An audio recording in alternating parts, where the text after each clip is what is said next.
मुले विसरत चाललेले आजचे संस्कार.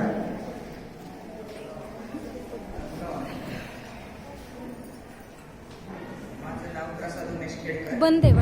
इयत्ता 7वी. शाळेचे नाव Vidya Pratishthan Supe English medium school Supe. थांब. विषय मुलं विसरत चालले संस्कार. माईक वर कर, माईक वर.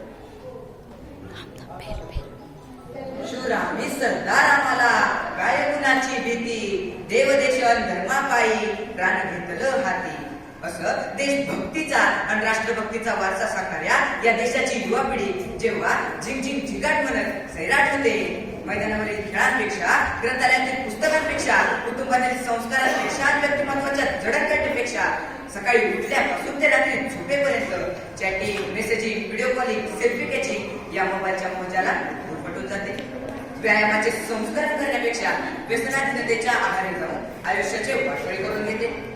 एखाद्या अपघात प्रसंगी मदत करायची सोडून त्याचे व्हिडिओ, सेल्फी काढण्याइतपत असंवेदनशील होते. ज्या आई वडिलांनी आपल्याला तळ हातावरील फोडाप्रमाणे जपलं त्यांच्यासाठी वृद्धाश्रमाची संख्या वाढत जाते. तेव्हा या व्यासपीठाला विषय द्यावा लागतो, मुलं विसरत चालले संस्कार.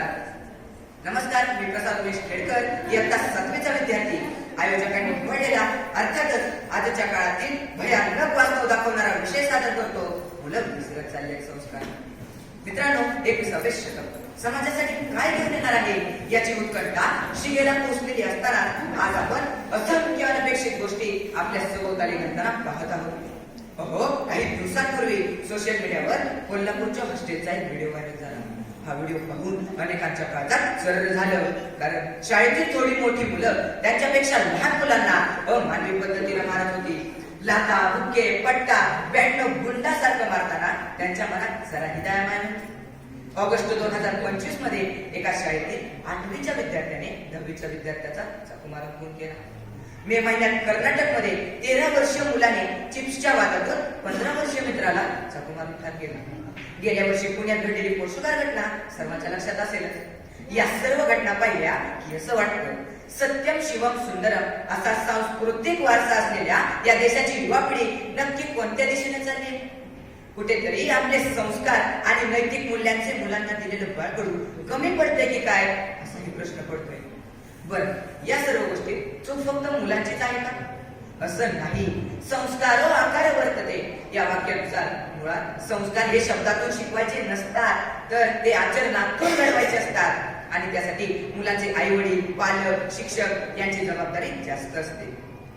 मित्रांनो, पूर्वी एकत्र कुटुंब पद्धती होती, त्यामुळे कुटुंबातील थोरांकडून मुलांवर संस्कार होत होते. सकाळी लवकर उठणे, व्यायाम करणे, मोठ्यांचा आदर करणे, संध्याकाळी दिवाबत्ती करून शुभम करोती म्हणणे यांसारख्या संस्कारक्षम सवयीचे अनुकरण आपोआप घडत होते. पण आज विभक्त कुटुंब पैसे कमविण्याच्या नादात आपल्याच मुलांवर संस्कार करण्यात उदासीनता दाखवत असल्यामुळे आजची तरुणाई गत आहे. आजकाल सर्व काही पैशांनी होतं असा लोकांचा भ्रम झाला. मुलांना भरपूर पैसा, मागितली वस्तू, मोठमोठ्या फी भरून मोठ्या शाळेत पाठवलं, भरपूर क्लास लावले की मुलांचं आयुष्य घडतं असं पालकांना वाटते. मित्रांनो, वस्तू पैशाने विकत घेता येतील, पण संस्कारांचं काय? उलट लहान वयात पैसा, मागील ती वस्तू मिळाल्याने मुलं हट्टी आणि चिडचिडी तर बनतातच, पण आपल्या हट्टपूर्तीसाठी कोणत्याही स्तराला जायला मागे पुढे पाहत नाही. हे आपण मागील उदाहरणातून पाहिलंच आहे. ही परिस्थिती पाहता असं म्हणावं लागेल मित्रांनो, बेधुंद जगाच्या अंधकारी फिरवीत असे अज्ञान, आणि मग अज्ञानाचे फिरता वारे शोधित असे संस्कार, शोधित असे संस्कार.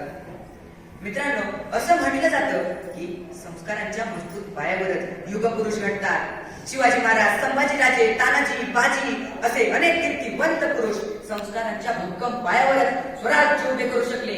संस्कारांच्या भक्कम पायावरच डॉक्टर बाबासाहेब आंबेडकर देशाची राज्यघटना लिहू शकले. पण आज प्रत्येक पालक संस्कार म्हणून काय शोधतोय हे आपल्याच कळणं कठीण झाले.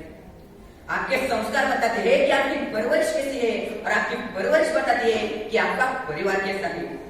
मला माझ्या आयुष्यात जे मिळालं नाही ते मी माझ्या मुलांच्या बाबतीत होऊ देणार नाही. ही पालकांची भूमिका योग्य आहे, पण ती कोणत्या बाबतीत असावी याचं भान नसल्यामुळे आजची पिढी संस्कार विसरत चालली आहे असं मला वाटतं. मित्रांनो, सध्याच्या काळात ज्यांचे अनुकरण करावे असे आदर्श मुलांसमोर नाही.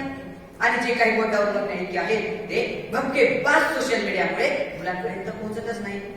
टीव्ही मोबाईलच्या अतिरेकामुळे खोट्या खोटेपणासाठी चोऱ्या खून फसवणूक करणे याच्या वाढत्या प्रमाणामुळे संस्कार लोप पावत चालले. मित्रांनो, एकेकाची म्हणत होती, धन गेले तर काही नाही गेले, तन गेले तर थोडे काही गेले, पण चरित्र गेले तर सर्व काही गेले. आज तीच मन उलट झाली आहे. चरित्र गेले तर काही हरकत नाही, तन गेले तर थोडे काही गेले, पण धन गेले तर सर्वस्व गेले. ही परिस्थिती बदलायची असेल तर मुलांसमोर चांगले आदर्श अनुकरणातून उभे करण्याची आणि संस्कारक्षम वातावरण निर्मिती करण्याची जबाबदारी पालक, शिक्षक आणि समाजाला स्वीकारून कृतीतून पार पाडावीच लागेल. तरच भावी पिढी संस्कारक्षम, आत्मविश्वासी, सामर्थ्यशाली आणि तेजस्वी बनेल. मित्रांनो, विषयाच्या सरतेवेळी एवढंच म्हणू इच्छितो, try not to become a person of success, but rather try to become a person of value, who will be not driven by his personal selfishness and will raise his own stature by taking society and nation with him. धन्यवाद.